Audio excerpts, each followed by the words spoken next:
మిమ్మల్ని సినిమాకు మ్యూజిక్ డైరెక్టర్గా పిలిచిన కొంతమంది పెద్ద డైరెక్టర్స్ మీరు ప్లేబ్యాక్ సింగర్గా ఉన్నప్పుడు చాలా ఏడిపించుకున్నారంట, చాలా తిప్పించుకొని చాలా ఒక ఒక రకమైన టార్చర్ చూపించిన డైరెక్టర్స్ కూడా ఉన్నారని. నేను ప్లేబ్యాక్ సింగర్ ప్లేబ్యాక్ సింగర్గా నేను చాలా ప్రయత్నించానండి అవుదామని. That was N very very depressive and unsuccessful chapter in my life. Playback trials రకరకాలు ఉన్నాయండి. ఎక్కువ చాప్టర్ అదే లైఫ్లో. దాంట్లో ఒక director very long back in 2001 ఇంకా ప్రయత్నిస్తున్నాను హైదరాబాద్లోనే. రోజు చాకరీ ఆల్మోస్ట్ పనుల్లాగా ఇంటికి వెళ్ళడం, బైక్ మీద కేబీఆర్ పార్క్ తీసుకెళ్ళడం, తను జాగింగ్ అంతా అయిపోయిన తర్వాత మళ్ళీ బైక్. నేను బేగంపేటలో ఒక పేయింగ్ గెస్ట్గా ఉండేవాడిని అండి. నెలకి 2200 నేను కట్టుకోవాలి. ఫుడ్ మధ్యాహ్నం ఫుడ్ వాళ్ళే పెట్టేవారు. ఓకే. చికోటి గార్డెన్స్ బేగంపేటలో అక్కడ ఉండేవాడిని అండి. అక్కడ నుంచి బైక్ వేసి నాకు సివియర్ స్పాండిలైటిస్ ఇప్పుడు కూడా. ఆ స్పాండిలైటిస్ తోటి చెరులో పొద్దున్నే వెళ్ళి అక్కడికి మాదాపూర్ నుంచి కేబీఆర్ పార్క్ అక్కడికి వెళ్ళి మళ్ళీ అక్కడికి వెళ్ళి స్నానం చేసి మళ్ళీ అక్కడికి వచ్చి తన స్క్రిప్ట్ వర్క్ మీద రకరకాలు చర్చిలోనే ఉంటూ మధ్యలో తనకు బిర్యానీ ప్యాకెట్లు. ఏంటి ఇదంతా పాట కోసమా? పాట ఆ పర్టికులర్ సినిమాలో పాట ఛాన్స్ ఇస్తా అన్నారండి. సో ఆ భాగంగా నేను భక్తిగా చెప్పిన పనులన్నీ చేయడం. ఓ రోజు హై ఫీవర్ నాకు. కళ్యాణ్ ఎక్కడ ఉన్నా ఉంటే సార్ ఇక్కడ ఫీవర్ అని విషయం చెప్పలేదండి. ఓకే, నేను కుక్కటిపల్లిలో గోమగమ్మలు అని ఒకటి ఉంది, అక్కడ బిర్యానీ ఆర్డర్ చేశాను, తీసుకొచ్చి. సో అక్కడ నుంచి ఆ గోమగమ్మలు ఎక్కడ ఉందో ఆ కుక్కటిపల్లి వెళ్ళి గోమగమ్మల దగ్గరికి వెళ్ళి పట్టుకుని పలానా వాళ్ళు ఆర్డర్ చేశారంట కదండి, ఆ ప్యాకెట్ తీసుకెళ్ళి అక్కడికి ఇచ్చి మళ్ళీ ఇంటికి రా. సో ఇదంతా ఆ చేసినవన్నీ కూడా చాలా ఆనెస్ట్గా చేశానండి. ఇప్పుడు నాకు చిరాగ్గా ఉంది. ఫైనల్గా అంతా చేసి ఎండ్ ఆఫ్ ద డే ఫైనల్గా వెయిట్ చేసి 6 నెలల తర్వాత నాకు అర్థమైంది ఏంటంటే ఆ సినిమాలో నాకు పార్ట్ ఛాన్స్ ఇవ్వలేదు. ఏమంటారు అడిగితే? మ్యూజిక్ డైరెక్టర్ కుదరలేదు, మ్యూజిక్ డైరెక్టర్ వద్దన్నారు, మ్యూజిక్ డైరెక్టర్ ఆ చాయిస్ కాదన్నారు, పండివ్వలేదు నా రికమెండేషను అని ఒక చిన్న మాటతో అయిపోయింది. బాధపడ్డానండి, ఏడ్చాను.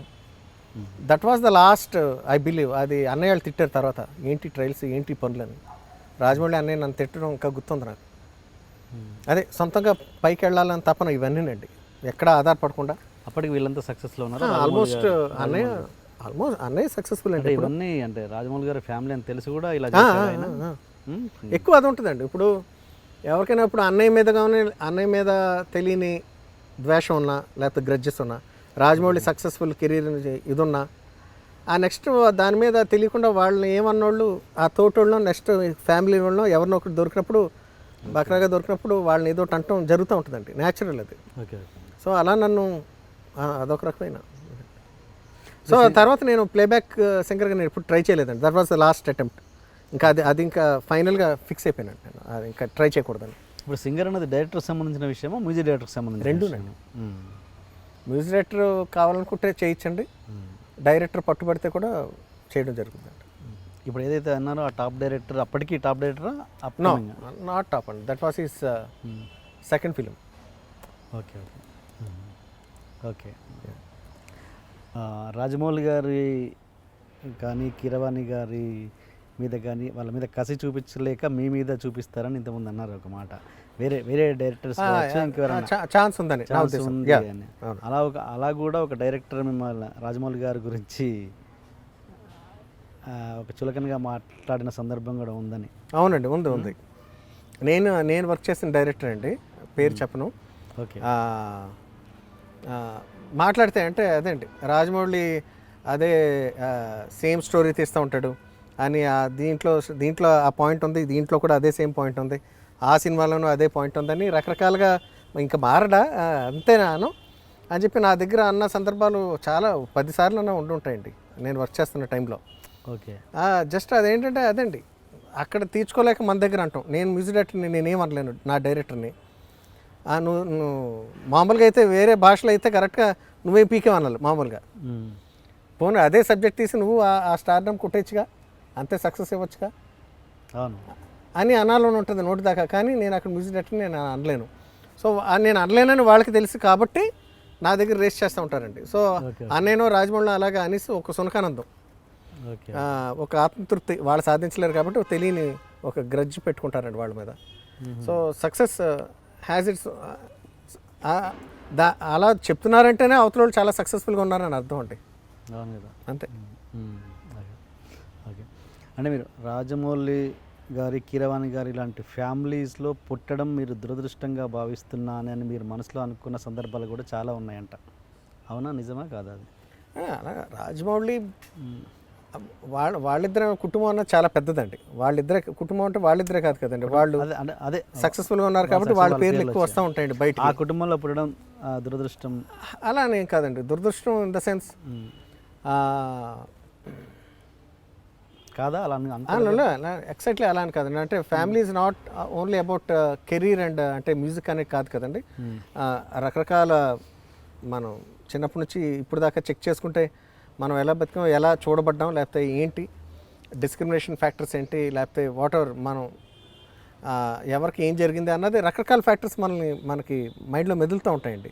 నా జీవితంలో కదండి, ఎవరికైనా మీ లైఫ్లో అందరి జీవితాల్లో, ముఖ్యంగా హ్యూజ్ ఫ్యామిలీస్లో అంటే జాయింట్ ఫ్యామిలీస్లో ఎక్కువ.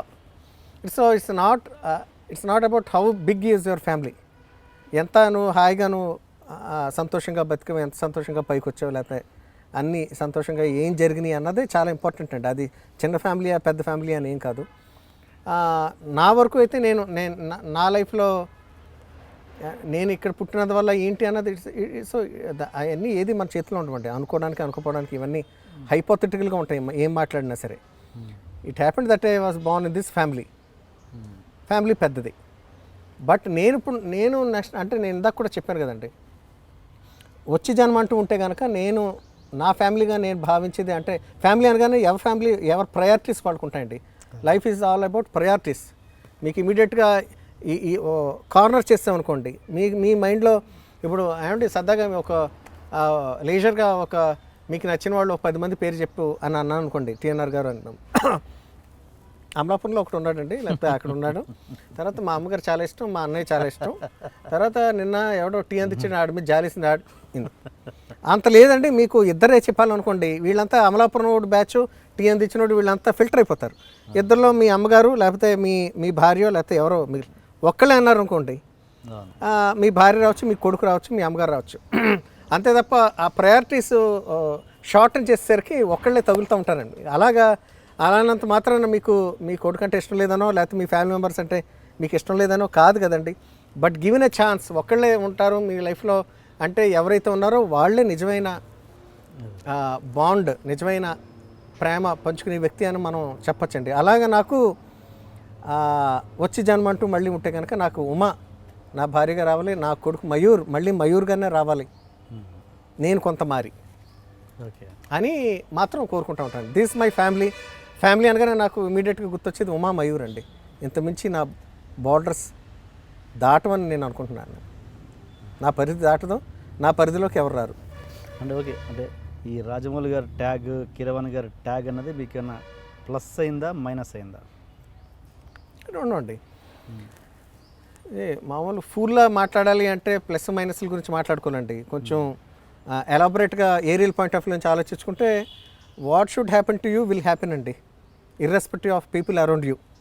నువ్వు ఏ ఫ్యామిలీలో పుట్టావు, నీ వెనకాల ఎటువంటి వాళ్ళు ఉన్నారని దాంతో సంబంధం లేకుండా నీకంటూ ఏదో ప్రాప్తం ఉంటుందిగా, ఆ ప్రాప్తం ప్రకారం మంచి చెడు జరుగుతూ ఉంటాయండి లైఫ్లో. ఇది దానికి మీ ఎదుగుదలకి లేకపోతే మీరు డౌన్ఫాల్కి ఇంకో వ్యక్తికి ఆపాదించడం అన్నది తప్పండి ఎప్పుడు కూడా. నాకు వచ్చిన క్రెడిట్, నాకు వచ్చిన సినిమాలు అన్నీ నావి. నేను ఎదుర్కొన్న వాట్ ఎవర్ హ్యూమిలేషన్స్, వాట్ ఎవర్ కష్టం నష్టం ఏదంతా కూడా అది నా స్వయం కృతాపరాధం. సో అది నా ఫేట్ని బట్టే జరుగుతుందని అనుకుంటాను తప్ప వాళ్ళు ఏ రకంగా బాధ్యులు కాదండి నా జీవితంలో. అలాంటప్పుడు సినిమా ఫెయిల్యూర్ కూడా మీరు బాధపడకూడదుగా? అది బాధపడకూడదండి. బట్ సెయింట్ని కాదు కదండి నేను నేను నేను నేను మహాయోగిని అని ఎప్పుడైనా చెప్పుకుంటే అలా అనాలండి. నేను మెటీరియలిస్టిక్ లైఫ్లో బతుకుతాను, మామూలు మనిషికుండా అవకరాలు లక్షణాలు అన్నీ ఉంటాయండి నాలో కూడా. సినిమా పోతే బాధపడతాం కదండి, ఎందుకంటే ప్రేమిస్తాం ఆ సినిమాని, హిట్ అవ్వాలని కోరుకుంటాం కదండి. పోయినప్పుడు బాధపడతానండి. నేను బాధపడడం దాన్ని అలా వదిలేస్తానని అంటాం అబద్ధం. హిట్ అయినప్పుడు సంతోషం ఉంటుంది, పోయినప్పుడు బాధ ఉంటుందండి, గ్యారెంటీగా బాధ ఉంటుంది.